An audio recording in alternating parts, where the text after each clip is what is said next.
Picture a valley so vast your eyes cannot find its edges.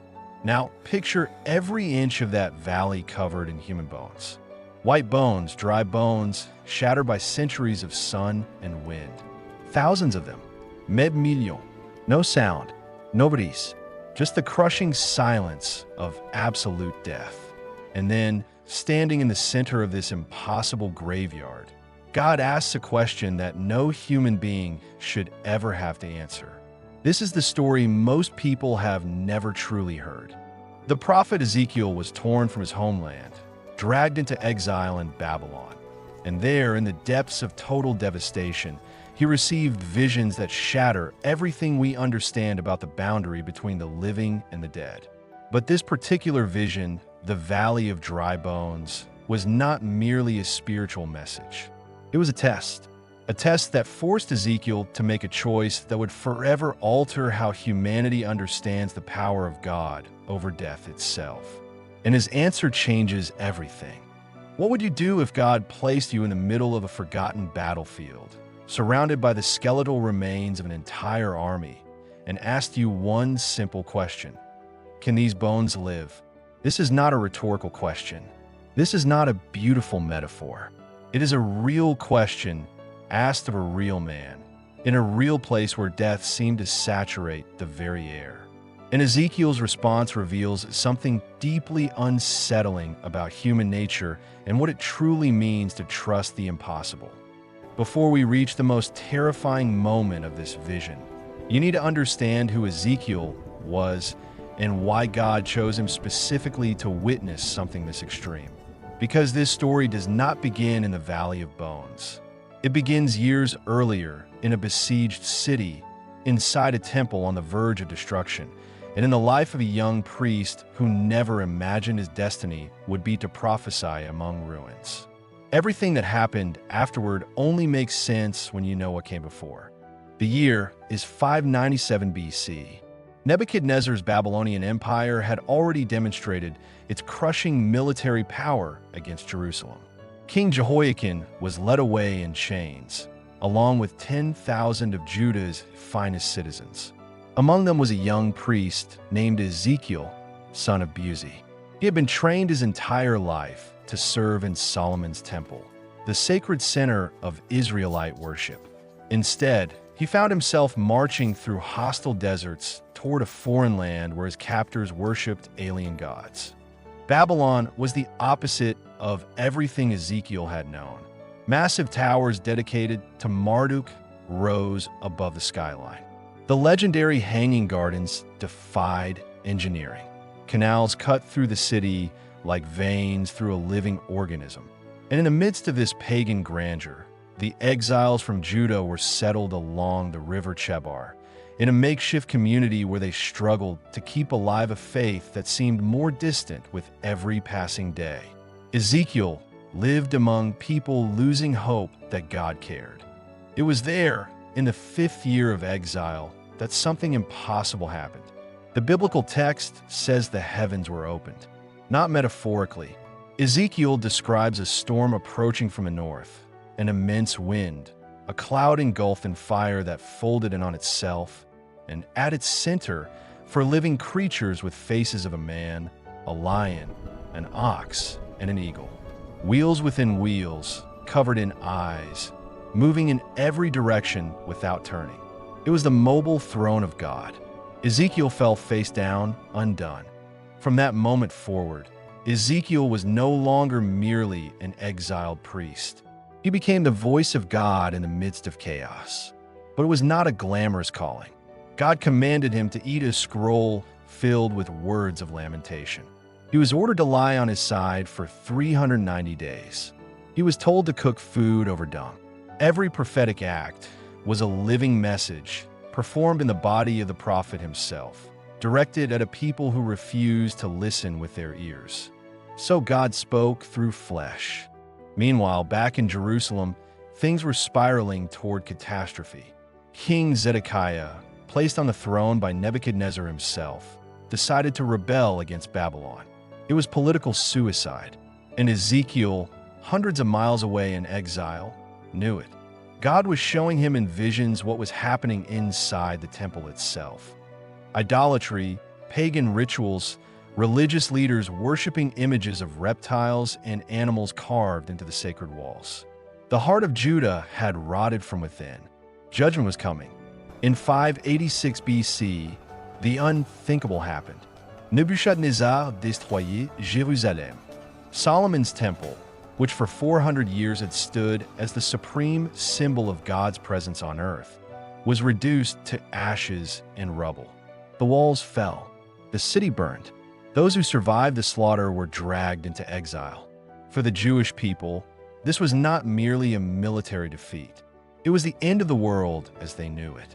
If the temple no longer existed, where did God live? Had he abandoned his people forever?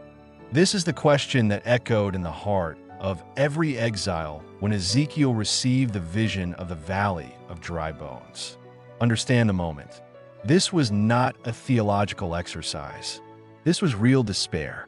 Families torn apart, children dead, an entire nation scattered like dust in the wind. False prophets kept promising that God would return quickly and fix everything. But Ezekiel knew the truth, and the truth was dark. Restoration would not be easy, quick, or painless. It would be something never seen. And then, on a day the biblical text does not specify, the hand of the Lord came upon Ezekiel. It was not a gentle sensation. The original Hebrew uses an expression meaning something like being seized, overwhelmed, taken by force by an irresistible presence. Ezekiel did not choose to have this vision. He was taken, carried by the Spirit of God, and deposited in the middle of a place that defies description. A valley full of bones. And what he saw there changed everything he knew about life. The Spirit of the Lord set Ezekiel down in the middle of the valley. Not at the edge, not on a high point where he could observe from a safe distance. In the middle, surrounded on every side by human bones. The text says God made him walk among them, pass through them, look closely. It was as if God wanted Ezekiel not merely to see death, but to feel its weight, its scope, its apparent finality. And then comes the detail that freezes the blood. The bones were very dry. Bone white and ancient as time. Very dry. That expression in Hebrew carries a devastating weight. These are not recent bones. These were not the remains of a battle fought months ago. They were bones so ancient, so exposed to relentless sun and grinding time, that every biological hope of life had long since vanished. No flesh, no sinew, no marrow, just brittle white calcium scattered across an endless valley floor. Any physician, any scientist, any rational person would look at this scene and say, there is nothing to be done here. And it was in this landscape of absolute impossibility that God asked the question, Son of man, can these bones live? Stop and consider the weight of that question. God is not asking for a theological opinion. He is testing something far deeper.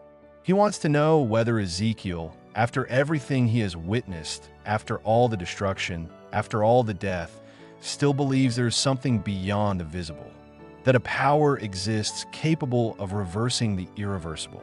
That death is not the last word. Ezekiel's answer is one of the most honest statements in all of Scripture. He does not say yes. He does not say no. He says, Sovereign Lord, you alone know.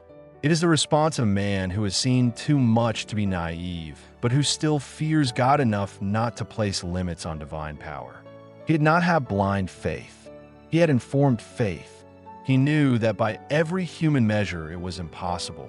But he also knew that the God who opened the heavens over the River Chebar did not operate within human limits. Then God gave the command, Prophesy to these bones and say to them, Dry bones, hear the word of the Lord. Consider the sheer absurdity of this scene. A single man standing alone in the middle of an infinite graveyard, speaking to bones. Not to people, not to living beings, to bones, calcium, dead matter. And here is what is most disturbing. God did not perform the resurrection directly. He commanded Ezekiel to prophesy. He told a human being to participate in the miracle, as if the prophet's word was the trigger. Ezekiel obeyed, and the instant the words left his mouth, the entire valley began to shake. A sound erupted from nowhere. The Hebrew text uses the word rash, meaning earthquake, thunder, the noise of something breaking apart and rebuilding simultaneously. The bones began to move, not gently, not poetically, with violence. Bone crashing into bone, locking together with the precision of an impossible machine. Femurs finding hip sockets, ribs recognizing vertebrae, a symphony of resurrection through force. The noise must have been deafening. Thousands, perhaps millions of bones dragging across dry earth, colliding into one another, assembling complete skeletons as though an invisible hand were solving a cosmic puzzle at impossible speed. And then, over the skeletons, tendons began to appear. White fibrous strands stretching from bone to bone, fastening the joints, creating structure. Then came the flesh, red, wet muscle forming out of nothing, covering the tendons like living clay molded by unseen fingers. Imagine the sight, where moments before there had been only a desert of death, there were now bodies. Complete bodies, with skin, with muscles, with faces. But something was terribly wrong. They were not moving. They were not breathing. They were like perfect mannequins sculpted with divine precision, but hollow, empty, without life, without breath. It was as if God was showing Ezekiel that restoring form is not the same as restoring essence. A body without spirit is just organized matter, beautiful but dead. Then came the second command. God told Ezekiel to prophesy to the spirit, to the wind, to the breath. In Hebrew, the word used is ruach, which simultaneously means wind, spirit, and the breath of life. It is the same word used in Genesis, when God breathed into Adam's nostrils. God was performing a new creation, not from the dust of the earth, as in the beginning, but from the bones of the dead. And this time, he did not act alone. He commanded Ezekiel to be the instrument. Prophesy to the breath. Call it. Ezekiel prophesied, and the wind came from the four corners of the earth. The breath of God converged upon that valley. It entered the bodies, and they stood up, not one by one, not slowly. The text says they stood on their feet. All at once, a vast army, exceedingly great. Where before there had been silence and dust, there was now life. Pulsing, thundering, impossible life. Men standing, breathing, alive, gazing at Ezekiel with eyes that minutes before had not existed. Death's valley became life's field. But what did it all mean? God left no room for doubt. Immediately after the vision, he explained, "These bones are the whole house of Israel." The people had been saying, "Our bones are dried up. Our hope is gone. We are cut off completely." It was the collective voice of despair from a nation that believed itself dead. Not physically, but spiritually, culturally as a people. The exile had accomplished what no army could. It killed hope. And God was declaring that this was not the end. Not even close. The promise was direct and devastating in its simplicity. "I will open your graves and bring you up from them, my people, and I will bring you back to the land of Israel." This was not a vague metaphor. It was a concrete promise of national restoration. The people would be brought back. The nation would be rebuilt. The walking dead of exile would become a living people again. And most importantly, you will know that I am the Lord when I open your graves. Restoration itself would be the final proof. But there was a deeper layer. God said, "I will put my spirit in you, and you will live." The same ruach that entered the bodies in the valley. Returning to the land was not enough. Rebuilding walls and temples was not enough. The people needed a new spirit, a new inner life. God was promising not merely political restoration, but spiritual transformation. The bones could be reassembled. The flesh could cover them. But without the divine breath, they would remain nothing but a nation of empty vessels. As before, This vision also resolved an enormous theological crisis for the exiles.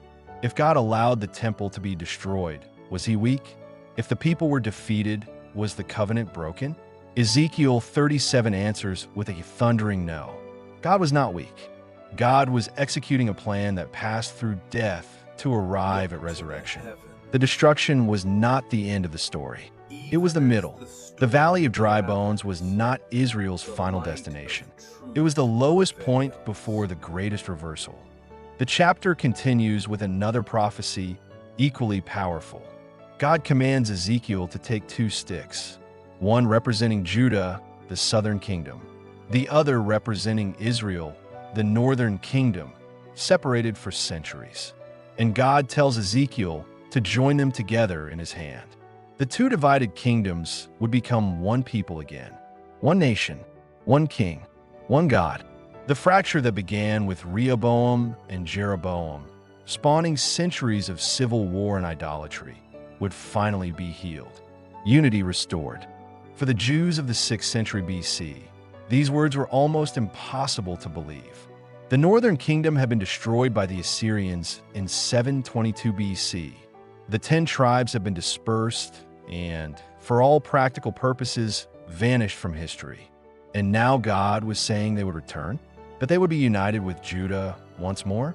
It was a promise so immense that it could only come from someone who controlled the entire arc of history, from the first chapter to the last, with no exceptions and no failures. And indeed, the restoration began. In 539 BC, the Persian Empire under Cyrus conquered Babylon. And Cyrus, a pagan king who never worshipped the God of Israel, issued a decree allowing the Jews to return home and rebuild the temple. Exactly as prophesied, Isaiah had even mentioned Cyrus by name centuries before his birth. The hand of God moving through the events of history was not invisible. It was evident to anyone with eyes to see. The dry bones were beginning to rattle. The prophecy was in motion. But Ezekiel's vision points to something even greater than the return from exile. Scholars and theologians across the centuries have seen in this passage a foreshadowing of the resurrection of the dead. The Apostle Paul, writing to the Romans, speaks of the Spirit that raised Christ from the dead, also giving life to mortal bodies. The same ruach, the same breath, the same principle. The God who calls into existence the things that do not exist. The Valley of Dry Bones was not only about Israel, it was about life. In Judaism, this passage is read during the festival of Pesach, the Passover, which celebrates the liberation from Egypt. The connection is clear. Just as God freed the people from slavery in Egypt, he would free them from the slavery of exile. And just as he raised dry bones in a valley, he would raise the hope of a people who believe themselves dead. Every generation that has read this text has found in it a mirror of their own situation. And every generation has found the same answer. God does not quit. The vision also raises an uncomfortable question that few people discuss. Why did God need Ezekiel to prophesy? He could have resurrected the bones directly without any intermediary. But he chose not to. He told a man to speak. He told a human being to participate in the process of restoration. This suggests something profound about how God operates in the world. He chooses to work through people. The human word, when aligned with divine will, becomes an instrument of creation. Partnership, not spectacle. The Valley of Dry Bones became one of the most powerful images in all of religious literature. It has crossed centuries, cultures, and continents. It inspired songs, paintings, sermons, and social movements. During the era of slavery in the Americas, enslaved people sang about the dry bones rising as a metaphor for their own future liberation. The spiritual Dem Bones became one of the most recognized hymns in the world. Ezekiel's vision spoke to every oppressed people who dared to believe their story was not over. In 1948, when the State of Israel was proclaimed, many saw in that event the literal fulfillment of Ezekiel's prophecy. A people scattered across the globe for 2,000 years, who survived inquisitions, pogroms, and the Holocaust, returned to their land and rebuilt a nation. The dry bones stood up, regardless of one's political or theological position on the modern state of Israel.